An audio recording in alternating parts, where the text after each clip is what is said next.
better to understand about that. Mr. Officer Leader, he can understand about everything. So at the moment, welcome back to Singlish Sri Lanka YouTube channel. ඉතින් එන්න ඔබව ඉතාමත් සාදරයෙන් අපේ channel එකට පිළිගන්නවා. අදත් ඔන්න ඔයාලගේ ඉංග්‍රීසි වර්ධනය කරන්න සහ කරන වැරදි නිවැරදි කරගන්න අත්වලක් වෙන්නයි හදන්නේ. ඉතින් මේ වීඩියෝ එක බලාපොරොත්තු වෙනවා මේ අපි එදිනෙදා කරන තව පොඩි වැරදි ටිකක් සහ සමහර අය කොහොමද අපි යොදන්නේ කියන එක හදාගන්නයි කියලා. අපිට මෙහෙම අහලා තිනවාලා මේවා දන්නවනේ ඉතින් නේද කියලා වගේ එකකට අපි කියන you know right එහෙම කියන්නේ දන්නවනේ නේ වගේ එකක් දාන්නේ. මෙන්න මේ යෙදුම ඇත්තටම වැරදි. දැන් මේක කියන්න වෙන ක්‍රමයක්. ඔය ඇවිල්ලා සිංහලෙන්ම ගැට ගහලා කියන ක්‍රමයක් තමයි අපි ඔය කරන්නේ. ඒක ඇත්තටම කැතයි. you know right එහෙම කැතයි. ඒ නිසා මේක යොදන ක්‍රමයක් තියෙනවා. right මේක යොදන ක්‍රමයක් තියෙනවා. මෙන්න මේ වීඩියෝ ක්ලිප් එකේ ඉස්සෙල්ලා අපි චුට්ටක් බලලා ඉමු.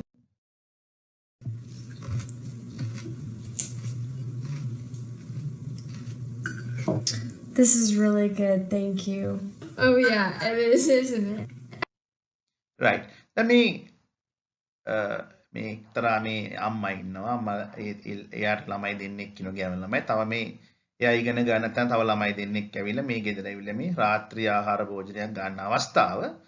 මේකේ අර ආපු එක්කෙනෙක් කියනවා this is really good. thank you. දැන් මේ භෝජන සංග්‍රහයට බොහොම ස්තුතියි. ඊට පස්සේ අනිත් ගෑනු ළමයා කියනවා මේ ආපු ගෑනු ළමයෙන් දෙන්නේ තමයි කතා වෙන්නේ. එක්කෙනෙක් කියනවා oh yeah it is isn't it. oh yeah මේ yes කියන එක yep කියන්න පුළුවන්, yeah කියන්න පුළුවන්, yes කියන්නත් පුළුවන්. වඩාත්ම කතා කරන ව්‍යවහාරයේ දෙන්නේ වැඩිපුර yep කියන එකයි yeah කියන එකයි. ඒක විවිධ ලෝකෙ ඉතින් විවිධ ඉංග්‍රීසි රටවල් ඇමරිකාවේ වෙන ක්‍රමයක්, චුට්ටක් වෙනස් ක්‍රමයක්, එංගලන්තේ පොඩි වෙනස් ක්‍රම තියෙන්න පුළුවන්, ප්‍රාන්තවල වෙනස්කම් තියෙන්න පුළුවන්. ඒ වගේ දේවල් කොහොම කරත් yes කියන එකට වඩා වැරදි නෑ, හොඳයි yeah කියන එක සහ yep කියන එක. දැන් මේක ඉතුරු කෑල්ල it is. ඔව් ඒක එහෙමයි. isn't it අර you know අන්න ඒ වගේ no ගහන් කියලා කියන්නේ නැතුව මේක නැවත වෙන ක්‍රමයකටයි පාවිච්චි කරන්න තියෙන්නේ. isn't it. දැන් එහෙනම් අපි බලමු මේක කොහොමද අපි බේරගන්නේ, මේ ප්‍රශ්නේ බේරගන්නේ කියලා. දැන් මේ සමහර අය කතා කරනවා මේක ඇත්තටම දන්නේ නැතුව කතා කරන්නේ. ඒගොල්ලෝ යොදන කෑල්ල එයාලා හිතන් ඉන්නවා හරි කියලා. නමුත් ඉංග්‍රීසි දන්න අය දන්නවා මේ මිනිස්සයා මේක දැම්මට ඉංග්‍රීසි ටිකක් චතුර වගේ කතා කරාට මේ කෑල්ල හැබැයි දාගන්න දන්නේ නැහැ. එහෙනම් අපි බලමු ඔයාලා මේ දක්වා කරපු මේ වැරද්ද කොහොමද අපි අද නිවැරදි කරගන්නේ කියලා. right දැන් ඔන්න වාක්‍ය දෙකක් තියෙනවා. he is having a chat isn't he. දැන් අපි ගත්තොත් එහෙම අපි හිතමුකෝ දැන් මෙතන තියෙනවා he is having a chat. මෙතන is කියලා එකක් තියෙනවා. right මෙතන is කියලා එකක් තියෙනවා. අපි බලමු මේක තව වඩාත් පොඩ්ඩක් ඔයාලට පැහැදිලිව කරගන්න. ඊළඟ මෙන්න මෙතන තියෙනවා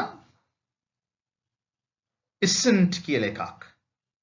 right මෙතන තියෙනවා isn't කියලා එකක්. එතකොට දැන් මෙන්න මේ කොටස මේ මගේ මේ කර්ස් එක දිහා බලන්න. දැන් මේ කියන is එකයි මේ කියන is එකයි දෙක. මේ දෙක එකතු කළා බැලුවොත් පොඩි අදහසක් ඔයාලට ගන්න පුළුවන්. හරිද? එහෙම නැත්නම් අපි බලමු මෙතන කියන එක දැන් තාම මම මේ අදහසක් විතරයි තාම දෙන්න හදන්නේ. මේක he is not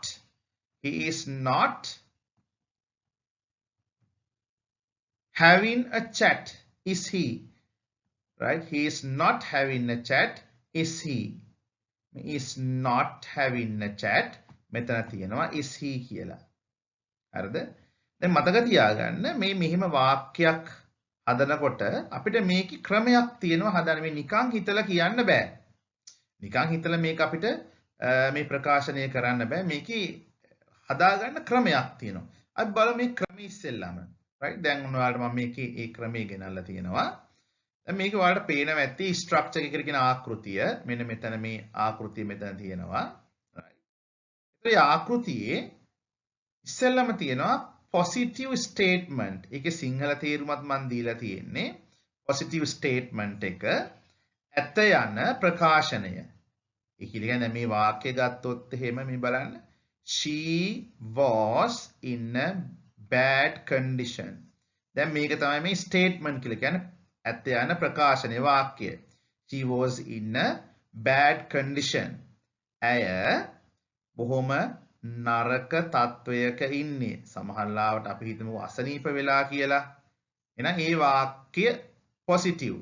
එහෙනම් මේ වගේ ප්‍රකාශනයක් ඉස්සර දාගන්න ඇත්ත යන ප්‍රකාශනයක්. ඊට පස්සේ මොකද අපි කරන්නේ? මේ කමාවක් දාගන්න ඕන අනිවාර්යයෙන්ම. මේ කමාව දාලා ඊට පස්සේ short form කෙටි යෙදුම. දැන් මේකේ was not කියන එක කෙටි කළා wasn't කියලා අපි දාලා තියෙනවා. කෙටි කළා. right? was not wasn't කියලා. එහෙනම් කෙටි ක්‍රමය ගන්න. ඊට පස්සේදී subject pronoun එක. දැන් subject pronoun කියවට තේරෙන්නේ නැහනේ. දැන් මේ උඩින් මන් දීලා තියෙන සර්වනාම ටිකක්. මෙන්න මේ ටික තමයි මේ subject pronouns කියන I, we, you, he, she, it, they ඔය වගේ ටික. දැන් මෙතන තියෙන්නේ මේ ප්‍රකාශනයේ she කියලානේ. මේ she නිසා අපි මෙතෙන්ට ගන්නවා she. අපි හිතමුකෝ මේකේ තිබ්බා කියලා කාංචනා කියලා. Kanchana was in a bad condition. Kanchana බොහොම නරක තත්වයක ඉන්නේ. එතකොට මෙතෙන්ද අපි ගන්නවා කාංචනා ගැහැණු කියන්නේ කාන්තාවක් නිසා ෆීමේල් එකක් නිසා අපි ගන්න මේ සර්වනාම පද වලින් she කියන එක. එහෙනම් මෙන්න මේ මතක තියාගන්න මේක ගන්නේ මෙන්න මෙතන තියෙන මේ be verb එකට අනුරූප වන be verb එක තමයි අපි මෙන්න මෙතෙන්ටත් ගන්න. අපි තව මේක ඊළඟ නිදර්ශනයෙන් අපි බලමු මේක වඩාත් පැහැදිලි කරගන්නේ කොහොමද කියලා. දැන් ඔන්න වාක්‍යයක් තියෙනවා. අම්මා කෝපි කෝප්පයක් බොමින් සිටිනවා නේද නැත්තම් නොවේද? කියන්නේ දැන් මේ mother is drinking කියන්නත් පුළුවන්, tasting කියන්නත් පුළුවන් a cup of coffee. කෝපි කෝප්පයක්. දැන් mother female ගැහැණු කෙනෙක් ඒක වචනයි. අපි මොකද කරේ? මෙතෙන්ට ගන්නවා අන්න වාක්‍ය අවසන් වෙන්නේ ප්‍රශ්නාර්ථයට මෙහයි මේ සර්වනාම පදින් තමයි අවසන් වෙන්න ඕන කාන්තාවක් නිසා සහ ඒක වචන එකක් නිසා. ඊට පස්සේ මෙන්න මෙතන තිබ්බනේ මෙන්න මෙතන is කියලා එකක් තිබ්බනේ. මේ is නිසා ඒකේ නැතාර්ථය තමයි මෙන්න මේ කමාවෙන් එහා පැත්තේ අපි දාන්නේ not සම්බන්ධ කළා අර කෙටි ක්‍රමය ගන්න කියලා තිබ්බනේ. එහෙනම් මෙතන is තියනකොට මෙතෙන්ටත් is තමයි එන්නේ. හැබැයි නෙගටිව් කරලායි ගන්න ඕන. අපි තව වාක්‍ය බලමු. මේ මෙතන යට තියෙන තව වාක්‍යයක් බලන්න. මල්ලි හැමදාම අයිස්ක්‍රීම් ඉල්ලනවා නැද්ද? දැන් මෙතන පොසිටිව් වෙනකොට මේක එහා පැත්තේ තියෙන එක නෙගටිව් වෙන්න ඕන. නැද්ද? ඊට පස්සේදී baby brother asks for ice cream every day. Baby brother asks for ice cream every day. අර මල්ලි හැමදාම ice cream ඉල්ලනවා කියන කොටස. එතකොට ඔන්න බලන්න මේකේ තියෙන්නේ මෙන්න මේ විතරම අපි මේ verb එකත් එක තමයි අපි ගනුදෙනුව තියෙන්නේ. මෙන්න මේ verb එක ඒක වචන වර්තමාන කාලයි. එහෙම වෙලාවට අපි මෙතෙන්ට ගන්නේ මේ doesn't කියන පදේ. අර කෙටි ක්‍රමයේ ගන්න ඕනනේ. doesn't කියන පදේ මෙතෙන්ට ගත්තා. මේකේ baby brother වෙනුවට he කියන එක ගත්තා. ඊට පස්සේ ප්‍රශ්නාර්ථය දාන්න ඕන. right? එහෙනම් ඔන්න මේක අර negative statement එක නැද්ද? ආද ඒ වගේ අර මේකට අපි කියන්නේ tag questions කියලා කියන්නේ මේ අවසානයේදී tag එකක් වගේ අපි ඇඳුම් වල tag එකක් එල්ලලා තියෙන්නේ. ඒ වගේ වාක්‍ය කොනේ තමයි මේ ප්‍රශ්නේ කියන කොටස තියෙන්නේ. මේක ඉතාමත්ම ලස්සන යෙදුමක් හරියට යොදන්න අපි පුරුදු වෙන්න ඕන. අපි බලමු ඉදිරියට. දැන් ඔන්න ඔයාලට තියෙනවා මේ වම් අත දකුණු අත පැත්තේ උඩ තියෙනවා eat කියලා එකක් තියෙනවා. මම මේ eat ගත්තේ පොදුවේ ක්‍රියාපදයක් ඒක වචන විදියට ගන්න. ඒත් මේක drinks වෙන්න පුළුවන්, sleeps වෙන්න පුළුවන්. එහෙම තිබ්බොත් ඒක වචන නම් ඔයාලා මේ අර අගට හදන ප්‍රශ්නය තුල මේ doesn't කියන පදේ යොදන්න. right? doesn't කියන පදේ යෙදුවම අර s අකුර අයින් වෙලා යන්නත් ඕන හැබැයි. අපිට eat කියලා තියෙනවා බහුවචන පදේ. ඔන්න යෙදුවා. එතකොට අපි ගන්නවා don't කියන එක. ate අතීත කාලයි. එතකොට අපි මොකද කරන්නේ? ate කියන එක අතීත නිසා අපි මොකද කරන්නේ? මෙතෙන්ට ගන්නවා didn't කියන පදේ. did not කියන එකේ past tense එක didn't කියලා ගන්නවා. ඊළඟට is තිබ්බොත් ඒකෙම not දාලා ගන්න. තිබ්බොත් ඒකටම not දාලා ගන්න කෙටි කරලා. was ඒ වගේ මේ cannot අනිත් ඕනෑම පදයක් එහෙම තමයි. right? දැන් බලමු අපි මේ දීපු උදාහරණවල එහෙමද මේ කියන විදිය වෙලා තියෙන්නේ කියලා. leave him alone. එයාට මේ තනියෙන් ඉන්න දෙන්න. එයා අවසන් එපා එයාට ඉන්න දෙන්න. දැන් ඔන්න මේකේ තියෙනවා leave කියන ක්‍රියාපදේ. right? leave කියන ක්‍රියාපදේ තියෙන. අපි මොකද කරේ? ඒ වෙනුවට ගත්තා don't you. මේ අපි කෙනෙකුට කියන්නේ ඔයාට මේ කියන්නේ you එක්ක යන්නේ බහුවචන ක්‍රියාවක්නේ. ඒ නිසා උන් අපි ගත්තා don't කියලා. right? සමහර කට්ටිය leave him alone isn't you. නැත්නම් aren't you. ඔය වැරදි. වැරදි වෙන හේතුව තමයි මෙන්න මේ ක්‍රියාවට අනුගතව තමයි මෙතන ක්‍රියාව යන්න ඕන. නැත්තම් මේක වැරදි. මේ යෙදුම වැරදි. අපි she was in a bad condition. ඇය බොහොම නරක තත්වයක ඉන්නේ. wasn't she. අන්න මෙතන she තිබ්බා. අපි මෙතෙන්ටත් ඒකට සරලන එක ගත්තා. ඊට පස්සේදී අපි මොකද කරේ? මෙතන was තියෙනවා. මේ was වලට අනුව අපි ගත්තා මෙතෙන්ට wasn't කියලා. right? ඊළඟ වාක්‍යය. ඊළඟ මේ උදාහරණ මම මේ සාකච්ඡා කරන්නේ පොඩ්ඩක් කම්ප්ලිකේට් වෙයි. පොඩ්ඩක් මේකට අපිට ටිකක් හොඳ ස්මරණ ශක්තියක් මොලේ පොඩ්ඩක් තියෙනවනේ මේක තේරුම් ගන්න. ඒ නිසා හොඳට කල්පනාවෙන් තේරුම් ගන්න. මොකද අපි අපේ channel වල අපිට කුණුහරුපු ගන්නන්න බෑනේ. ගොඩාක් ඔය කුණුහරුපු ගන්නන channel තමයි කට්ටිය බලන්න කැමති. ඉතින් ඔයාලා එහෙම නොවන මනසක් තියෙන එක ගැන මම සතුටු වෙනවා. බලමු අපි තුන්වෙනි උදාහරණය. Your friends can help me. ඔන්න friends ඔයාගේ යාළුවන්ට පුළුවන් මට උදව් කරන්න. මේ friends කියන පදේ මෙතන තියෙනවා. right? Your friends can. friends බහුවචනයි. can කියන එකේ negative එක ගන්න ඕන. right? එහෙනම් can කියන එකේ negative එක මෙතෙන්ට ගත්තා can't කළා. එහෙනම් friends වෙනුවට දාන්න පුළුවන් සර්වනාම පදේ තමයි they කියන පදේ. හරිනේ? එහෙනම් can't they. Your friends can help me. can't they. ඔයාලගේ යාළුවන්ට උදව් කරන්න පුළුවන් නේද? අන්න එහෙම අහන්නේ නේද? right. ඒ නේද කියන එකට no කියලා එහෙම දාන්න යන්න එපා. කැතයි ඒක. My mother will wait for me. අම්මා mother will wait for me. අම්මා අපි එනකන් මම එනකන් බලාගෙන ඉන්නවා. won't she. එහෙම නේද? අම්මා එක වචනයි she කියලා ගත්තා. will wait කියන එක will not කියන එක කෙටි කරාම want වෙනවා.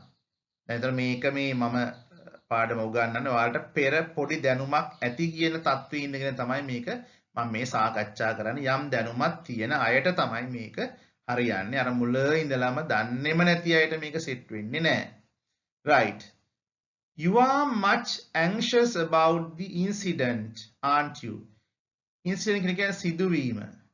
මේ ඔබ සිදුවීම ගැන ටිකක් anxious නිකක් ඔයා වික්ෂිප්ත වෙලා වගේ නේද ඉන්නේ. දැන් එතකොට මේකේ තියෙනවා ආවලට ගැලපෙන්න නෙගටිව් ෆෝම් එක aren't කියලා ගත්තා. දැන් මේ උඩ තිබ්බනේ මේ තිබ්බොත් aren't වෙන්න ඕනේ මේ මං කිව්වේ මෙතන. right. එතකොට you ගත්තේ ඇයි? අරගේ තියෙන්නේ බහුවචනයේ youම දීලා තියෙන නිසා ඒකම ගන්න පුළුවන්. එහෙනම් මේ අර අගට දාන මේ ප්‍රශ්නාර්ථ කැලල හැදෙන්නේ අර තියෙන කතෘට අනුවයි. එතන යොදාගත් ප්‍රධාන ක්‍රියාවක්ද B ක්‍රියාවක්ද බලලා ඒකට අනුව තමයි මේක අපි යොදාගන්නේ. එයා ඒක පොඩ්ඩක් තේරුම් බේරුම් ඇතුව වැඩි යන්න ඕන. නැත්තම් අර සමහර අය හැම එකටම isn't it දානවා, aren't you දානවා. එහෙම දාන්න බෑ. නිසා මේ වැරද්ද කරන්න එපා. මේ වැරද්ද මේ දක්වා ඔබ කරා නම් ඉංග්‍රීසි දන්න මිනිස්සු තේරුම් අරන් තිනවා. මෙයා මේ වැඩ දාන්න හැදුවට මෙයාට එච්චර ඉංග්‍රීසි බෑ කියන එක. ඒ නිසා ලැජ්ජ වෙන්නේ නැතුව අපි මේ ටික හදාගෙන යමු. අපි තා නිදර්ශන කිහිපයකට යම් බලන්න. දැන් ඔන්න පළවෙනි වාක්‍යය. බලන්න මොකද්ද කියලා. Mother will wait for me.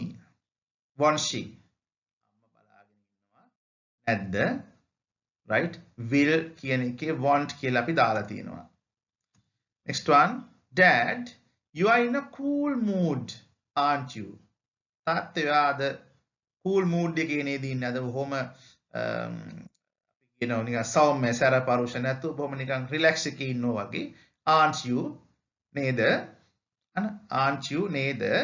you කියන එක බහුවචන නිසා අපි are not කියන එකේම not දැම්මා. අගට කමාවක් දාලා මේක ලියනකොට තමයි කමා දැන කතා කරලා කමා පෙන්නේ නැහැ නේ. ඒ හින්දා ගැටලුවක් නැහැ. නමුත් අර ඔයාලගේ දැන ගැනීම සඳහා තමයි කියන්නේ. Let's move to the third one. Your friends can help me, can't they? ඔයාලගේ යාළුවන්ට පුළුවන් මට උදව් කරන්න. පුළුවන් නේද? You are new here, aren't you? මට මෙහෙට අලුත් නේද? ඔයා මෙහෙට අලුත් නේද? right. මේකේ තව උදාහරණ කිහිපයක් තව තියෙනවා අපි ඊළඟ ස්ලයිඩ් එකේ තියෙනවා. එහෙනම් මේ වගේ මේක දැන් මේ හැම එකකම ඔයාලා බැලුවොත් එහෙම මේ අග තියෙන්නේ නෙගටිව් කොටස් ටික. දැන් මේවට අපි කියනවා නෙගටිව් ටැග් ක්වෙස්චන්ස් කියලා. නමුත් මම අර මේ වචන වලට මේ ග්‍රැමර් වචන ඉච්චර මම ඔයාලට ඔලුවට දාන්න යන්නේ නැහැ. මොකද මේක අපි ග්‍රැමර් වලට නෙමෙයි ඇත්තටම කතා කරන්නේ. මේ ස්පෝකන් සයිඩ් එකට මේක අපිට උදව් වෙන නිසා මේ පැත්තට මම කතා කරන්නේ. ওই පැත්තට පොසිටිව් වෙන තව වාක්‍ය කොටසක් තියෙනවා. ඒ කියන්නේ ඇත යන එකක්. මේ can't නැතුව can they කියලා වගේ එකක්. aren't you නැතුව are you කියන ඒක තව කොටසක්. ඒක අපි ඊළඟ පාඩමේදී තමයි ඒක සාකච්ඡා කරන්න. නිසා මේ පාඩම් මාලාව එක චේන් එකක් වගේ තියෙන්නේ. හැම එකම ඔයාලා බලලා ඔබේ ඉංග්‍රීසි වර්ධනය කරගන්න. මේව ලස්සනට දාන්න. දාපුවම දන්නවා මෙයා හොඳට ඉංග්‍රීසි දන්න කෙනෙක්. මේ ක්‍රමවත්ව හදාරපු කෙනෙක්. ඇහින්දාස් ගොඩේ ඉන්න කෙනෙක් නෙවෙයි කියලා තේරුම් ගන්නවා. ඒ නිසා ඔබ මේ වීඩියෝ බලනවා වගේම මේව අනිවාර්යයෙන්ම ෂෙයා කරන්න. අපි බලමු ඊළඟ උදාහරණය. I met a cute guy today. අද ලස්සන කොල්ලෙක් හම්බුණා. හරි cute. Didn't I? නැද්ද? right? Didn't I නැද්ද? නේද? නා ඔන්න ඔය වගේ අර met කියන එක නිසා didn't කියලා ආව past tense එකකින්. meet කියවනම් ඔකට අපි දාන්නේ don't කියලා දාන්නේ. අන්න ඒ වගේ මේක වෙනස් කරලා හදා ගන්න. right? That's only for you today. අද ඔච්චර අපි සාකච්ඡා කරන්න. Have a nice day. Thank you very much. මතක ඇතුව subscribe කරන්න, share කරන්න. Right. Have a nice day.